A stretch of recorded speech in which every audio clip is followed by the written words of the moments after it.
This is the Real News Network. I'm Shaimaa Perez coming to you from Baltimore. The Egyptian Revolution of 2011, locally known as the January 25th Revolution, was being celebrated. Shaimaa al-Sabbagh, a 31-year-old mother and poet, was shot by masked Riot police officers on January 24th while heading to Tahrir Square in Cairo to lay flowers for those who she lost during the Tahrir Square revolution. On January 24th in Cairo, a 32-year-old political activist and mother, Shaimaa al-Sabbagh, came to celebrate the anniversary of the revolution. And within minutes, without any apparent provocations, the police arrived, tried to disperse the crowd, and she was shot in the back and died from her wounds on the way to the hospital. Shaimaa was hit in the back, in the neck, on the side of her face by what looks like to be a burn shot. And in fact, the medical authorities confirmed that she was fatally shot with bird shot that killed her by lacerating her lungs and heart. Now joining me to discuss what happened is Professor Seif Da'na. He is Professor of Sociology and International Studies at the University of Wisconsin-Parkside. Thank you so much for joining me, Professor. Thank you. So, Professor, describe for me what exactly happened and why this took place. Well, it was the first anniversary of the January 25th, 2011 revolution of Egypt that ousted Mubarak back in 2011. And many activists were celebrating that day or commemorating that day.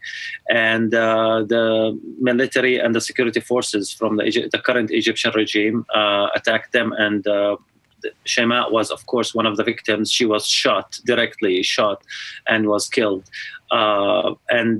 Basically, that signifies part of the conflict that is currently taking place in Egypt. That is not only between the Muslim Brotherhood and the military regime that came to power after the July 30th coup d'etat, but also it's a kind of struggle of legitimacy between which revolution is actually the real revolution. Is it January 25th that ousted Mubarak in 2011, or is it the July 30th, which was essentially a military coup?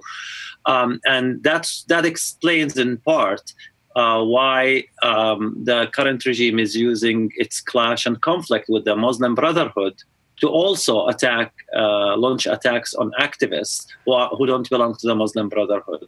But in order to, this is part of the context, actually, and part of the dynamics of the conflict in Egypt. But I think a more significant and a broader context is essentially the context within which the counter-revolution took place, not only in Egypt, but all over the Arab world. And we've seen that also in Tunisia and other places. And that is basically the ideological onslaught on the revolution. The Arab Spring began with clear socio-economic demands. A majority of the Arab people were actually demanding change in the economic system that existed in the Arab world. Essentially, governments were pursuing neoliberal agendas that impoverish the majority of the population significantly, or a significant part of the population. So we've seen clear socio-economic demands from the very beginning. And then many Arab intellectuals, whether knowingly or unknowingly, proposed the idea of democratic transition.